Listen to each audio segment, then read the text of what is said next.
Olá, eu sou Yara Restini. Eu tô aqui para ajudar você a sair da relação que não te faz feliz. Eu passei por dezenas de separações, entre elas 7 oficiais, 7 divórcios. E eu quero mostrar como se separar do jeito certo e conseguir abraçar toda a felicidade reservada para você no universo. E nesse vídeo eu vou falar sobre um sinal importante de que se trata de um relacionamento condenado, que não vai durar, e se durar, não vai fazer ninguém feliz.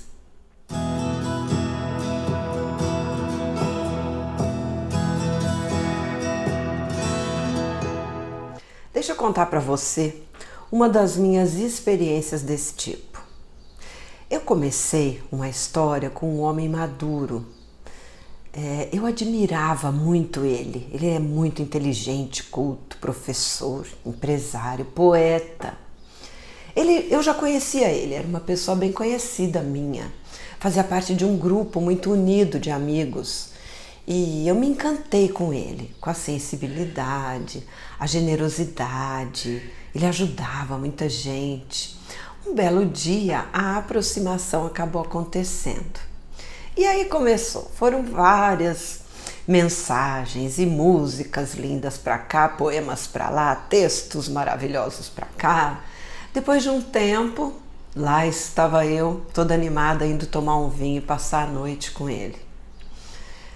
Eu saí da casa dele naquela manhã, assim, levitando, com uma temóia na mão que ele me deu e um raminho florido de dama da noite.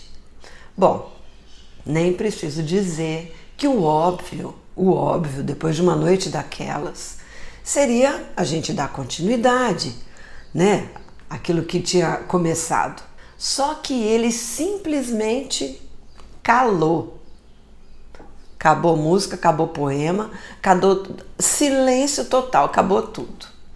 Eu fiquei muito triste, né? E concluí que para ele se tratou de matar a curiosidade, fazer um test drive, né? E eu tive que aceitar e absorver a minha frustração, a decisão dele, né?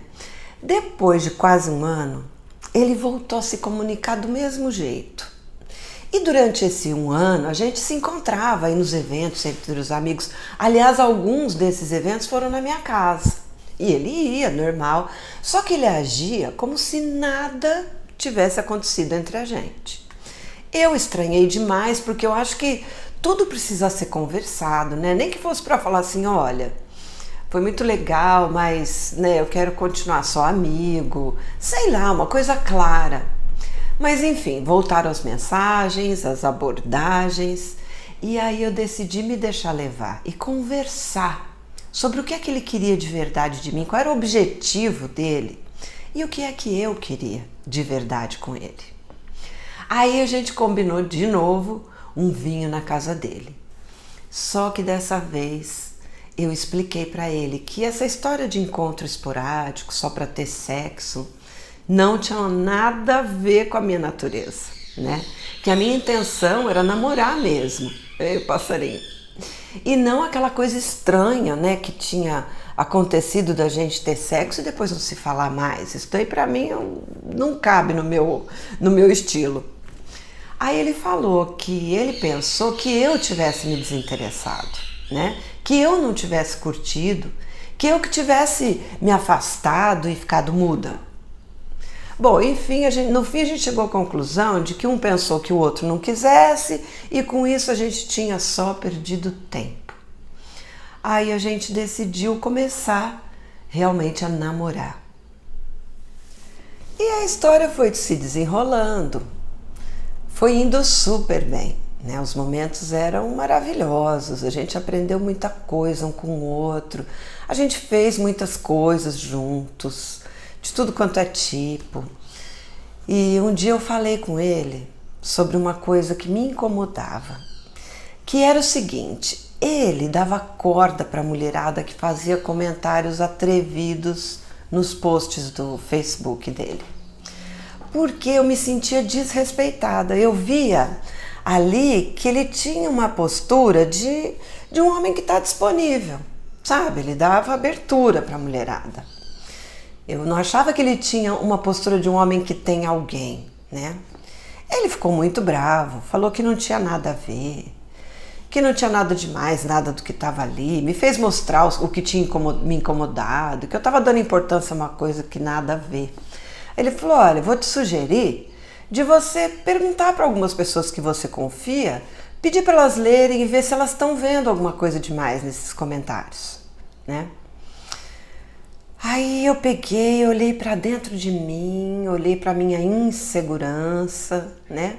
Para o meu medo de perder essa pessoa e tomei a decisão de não olhar mais os comentários dos posts dele, para não ver.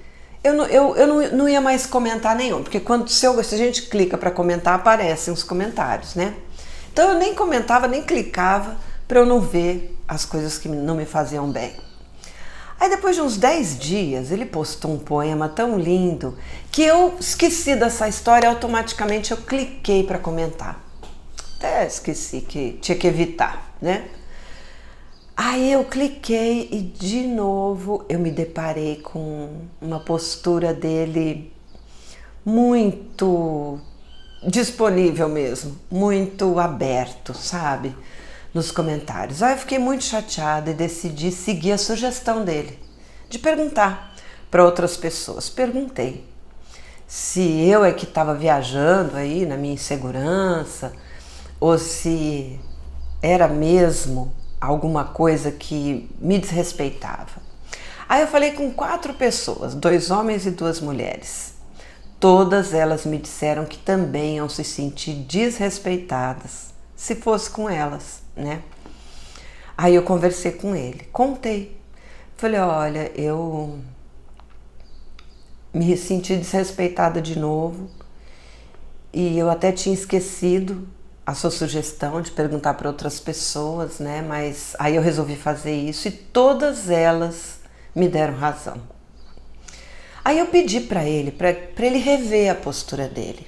Olha, repensa essa sua postura, porque eu não fico bem com isso. E eu pedi suavemente, eu falei assim, olha, eu queria pedir para você rever a sua postura ali nos comentários das mulheres, né, nos seus posts, naqueles mais atrevidos. Eu falei para ele que eu entendia que aquilo alimentava a vaidade dele, tudo bem, né? Eu consigo entender isso. Mas eu queria só que ele revisse a reação diante daquelas mensagens mais desrespeitosas mesmo. Ele então reagiu muito mal, ficou muito bravo, disse que tinha que pensar sobre o assunto e que não queria ficar refém de ninguém e que só ia falar disso depois de uma semana.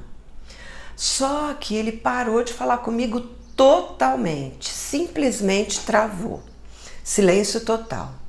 Eu tentava contato, ele respondia rispidamente que precisava pensar. Eu não entendi o porquê dele precisar de tanto tempo para falar comigo, afinal a gente já tinha intimidade bastante, né? Pra gente ir se falando, sem entraves quando surgisse algum problema. Mas ele se recusou, ele se tornou inacessível, ele agiu como se eu tivesse cometido algo muito grave.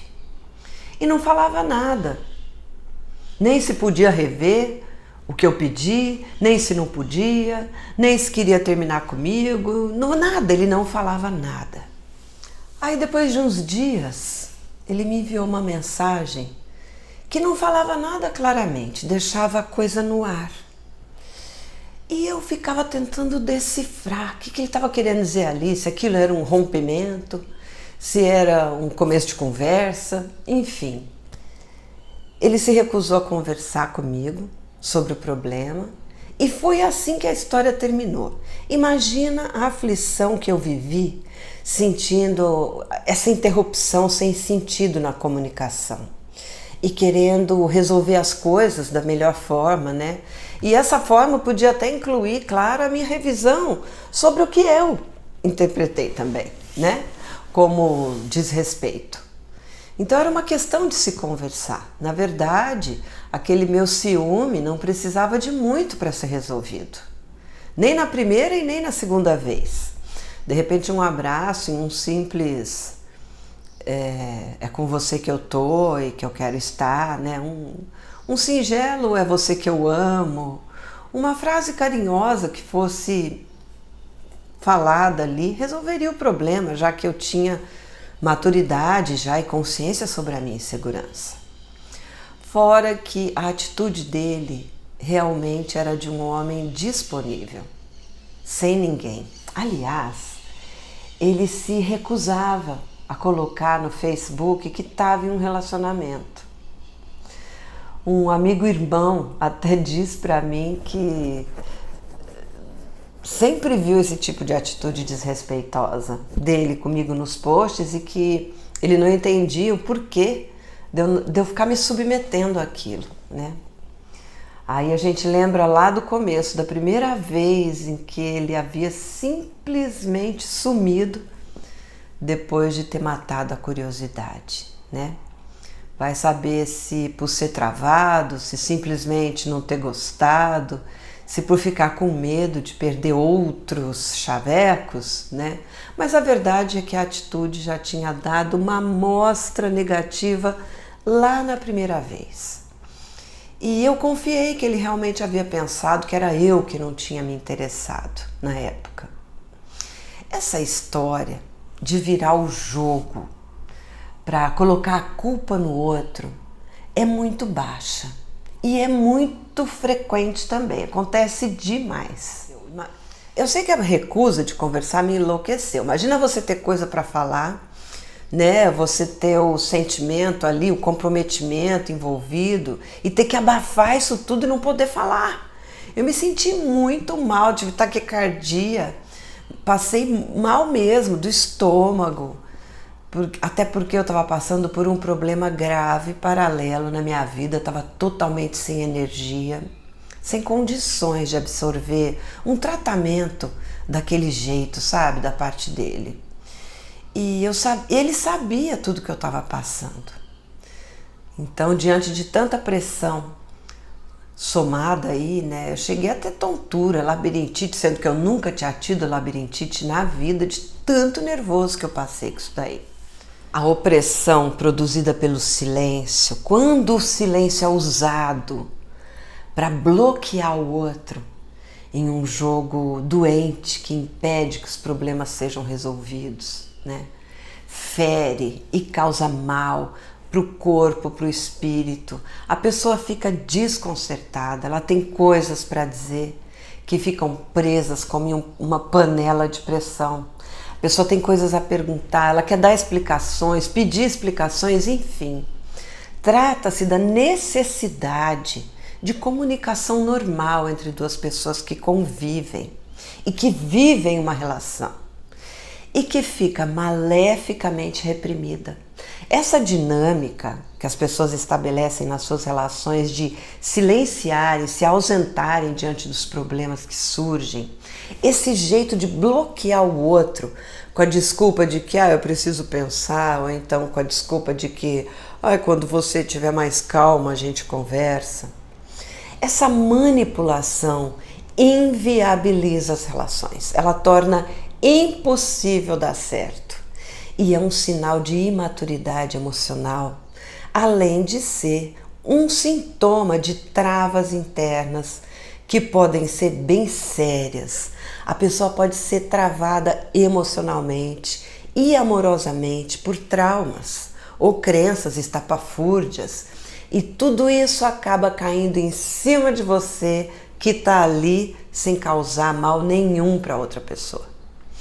Mesmo que você tenha cometido um erro, mesmo que você tenha cometido um erro grave, mesmo que o outro tenha percebido, por razões dele lá, que ele quer sair da relação, mesmo que ele não sinta amor por você, nem nada por você, mesmo que ele não tenha desenvolvido nenhum sentimento por você, você e qualquer pessoa merece o direito de falar, de se retratar, de conversar, de ouvir, de ser ouvida. E mesmo que a relação não interesse mais para a pessoa e de repente ela tenha decidido terminar, ela tem todo o direito de não te querer. Só que qualquer pessoa merece que isso seja dito claramente e não por entrelinhas, por dicas. Qualquer pessoa merece ouvir isso, ou pelo menos ler isso com todas as letras. É preciso haver esse respeito mínimo ao ser humano. Você tem direito a esse respeito. Eu tive a oportunidade de ajudar uma pessoa que passava por uma situação assim, ó. Sempre que alguma coisa não estava bem na relação, sempre que ela trazia algum assunto importante, assim como eu levei naquela, né, para a pauta ali, ele melindrava e sumia. Ele sumia e só aparecia quando achava que o assunto tinha sido esquecido por ela. Ele falava assim que era melhor assim, porque depois de uns dias ela estava mais calma para conversar direito, que ela estava muito nervosa. O duro era que, com a carência que ela sentia, absurda, ela acabava realmente nem tocando mais no assunto de tanto medo dele sumir de novo. Aliás, ela enviava mensagem dizendo para ele voltar, que ela não ia mais falar no assunto. Então ela abafava o problema dentro dela por carência e assim os limites, o autorrespeito, os autocuidados iam ficando lá para trás, né? O amor próprio e a autoestima iam sendo minados pela atitude dele e pela permissão dele fazer desse jeito aí. Então aqui a gente vê também aquela dinâmica horrorosa de bloquear a pessoa, manipular a pessoa através do silêncio e da ausência. Acontece que isso vai magoando a pessoa, vai prejudicando a sua integridade psíquica, vai trazendo grandes prejuízos emocionais e o pior de tudo, não resolve problema nenhum da relação. Nem sempre o outro faz isso por ser um manipulador frio, né, profissional. Existem muitas pessoas que fazem isso movidas por problemas emocionais sérios, traumas, travas difíceis delas mesmas perceberem e compreenderem. Por exemplo, na história que aconteceu comigo, não se tratava de um manipulador frio, nem de um psicopata, nem de uma pessoa mal intencionada, pelo menos eu acho. Tratava-se sim de um homem bom, que sabe-se lá por quais problemas internos, sabe-se lá por quais experiências de ciúme doentio ele pode ter vivido com alguém e se sentido de repente tolhido, e aí ele teve medo de passar pela mesma coisa comigo. Sabe-se lá por quais traumas de repressão e de dominações ele possa ter, sei lá, vivido, sabe-se lá onde passavam seus medos e pavores. E essa bagunça interna acabou causando um efeito exagerado e uma atitude radical. É como se a pessoa pegasse todas essas cobras e minhocas internas e enfiasse dentro da relação atual, sem condições de enxergar e diferenciar, né, o que realmente faz parte dessa história do presente e o que faz parte da história passada ou das fantasias de infelicidade. E existem casais formados por duas pessoas que fazem isso também, que fazem essa ser a dinâmica própria da relação. Ao invés de se conversar sobre os entraves, sobre as diferenças de opinião, de necessidades, de sonhos, de limites, uma hora um emburra e fica em silêncio. Outra hora é o outro que faz a mesma coisa. Emburra e silencia. E esses casais, muitas vezes, funcionam assim por anos. Só que os dois se sentem profundamente infelizes. Durante todo o tempo que a relação dura, vou dizer uma coisa sinceramente para você. É impossível ser feliz com essa dinâmica de relação. Ela não funciona para ninguém. Se você vive uma relação desse tipo, eu não posso dar boas notícias para você. Eu só posso alertar sobre o fato dela ser inviável. Só posso dizer que esse caso é sim para separação, se o seu objetivo for ser feliz. Por que você não consegue evitar ser manipulada dessa forma? Primeiro, você pode achar que você é limitada e que o outro tem razão e que o outro tem todo o direito de dar esse castigo em você.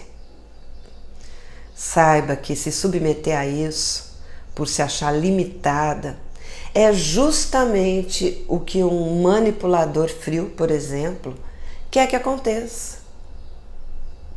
Porque quanto menor ficar a sua autoconfiança, mais fácil fica para ele cometer os abusos contra você. Segundo, pode ser que você ache que não é capaz de ser amada por outra pessoa, se você desistir da relação.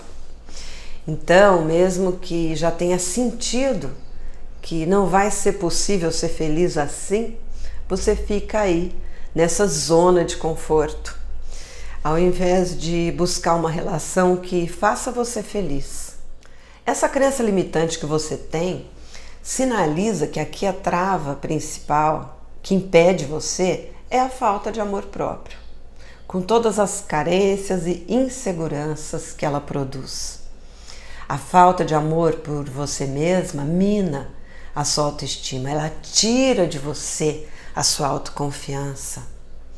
E é bem provável que essa trava esteja acompanhada de outras crenças limitantes, né? Também esteja acompanhada da criança interior ferida, das culpas, das autossabotagens, dos emaranhamentos sistêmicos. Terceiro, pode ser que você tenha esperança do outro parar de fazer esse jogo. Olha, no caso de se tratar de um manipulador frio, essa possibilidade dele parar não existe. Ele não vai parar de fazer esse jogo. E no caso do outro ser uma pessoa decente, porém cheia aí de dores internas mal resolvidas, só será possível acabar com esse jogo se e quando o outro tratar desses nós internos aí, conseguir se resolver a ponto de ser capaz de se perceber fazendo esse movimento aí nocivo e de se interromper quando ele se pegar fazendo isso, sabe? E aprender a criar uma nova dinâmica na vida dele. Isso não depende de você. Isso depende da decisão pessoal dele. Você pode apenas sugerir. Só que não se trata de sugerir e ele empurrando com a barriga, né? Trata-se dele procurar ajuda séria, psicológica, no mesmo dia ou no dia seguinte que você sugeriu. Uma coisa que você precisa parar de fazer dentro de uma relação assim é ficar compreendendo, esperando, fazendo concessões, suportando o que traz tanto desconforto para você. O que fazer para conseguir se recusar, se submeter a esse jogo nocivo do silêncio aí? Cuidar de você, identificar as suas travas internas e tratar delas com seriedade, olhar com coragem para os seus motivos mais profundos que fazem você se submeter a isso aí e trazer esses motivos à tona para que você possa tratar deles seriamente a partir do momento que você estiver bem, a coragem de reconhecer que não dá e de tomar atitude de se separar, fica mais fácil de ser criada aí. Passou da hora de você respeitar os seus próprios limites e de exigir que as outras pessoas também respeitem esses seus limites. E não se iluda. Relação onde o silêncio é usado como bloqueio, como forma de tortura para amansar o outro, para enrolar o outro, para judiar do outro, não vinga e não faz feliz. Não tem jeito. Inclusive, eu tenho um curso que ensina a identificar se o caminho é a separação para algumas situações e ensina a se preparar para se separar do jeito certo. Sim, é possível ter uma separação de sucesso. E o que é uma separação de sucesso? Uma separação de sucesso é aquela que traz a liberdade de ser feliz, sem culpas, sem problemas, sem guerras, sem constrangimento, sem ficar mal, sem ficar refém de nada e nem de ninguém. Sabe? É aquela que fica resolvida totalmente dentro de você e que não deixa rastro nocivo nenhum para provocar mal-estar, sabe? Entre as famílias ou entre os amigos aí em comum. Isso é uma separação de sucesso. Pensa numa convivência pacífica entre todos os envolvidos e você livre e solta para levar a sua vida em paz. Seja qual for o modo que você quer levar a sua vida. Isso é perfeitamente possível. Eu vivo isso. Eu tive muitas separações, além das 7 oficiais, e vivo em perfeita harmonia com todo mundo da minha família e sinto uma paz interior que não tem preço. Convivo até com alguns dos meus ex numa boa.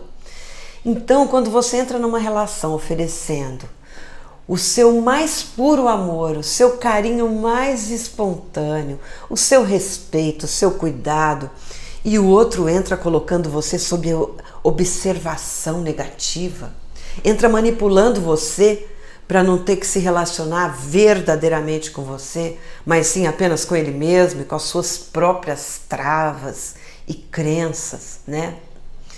Troca essa relação condenada pela sua paz interior, pela sua felicidade verdadeira. Decida esquecer e vamos em frente, que atrás vem gente. Eu espero que você tenha gostado desse vídeo e que eu possa ter ajudado você a chegar um pouquinho mais perto da felicidade que está reservada para você aí no universo. Obrigada e lembre-se, ame-se em primeiro lugar sempre. Você merece ser feliz e vai ser muito feliz.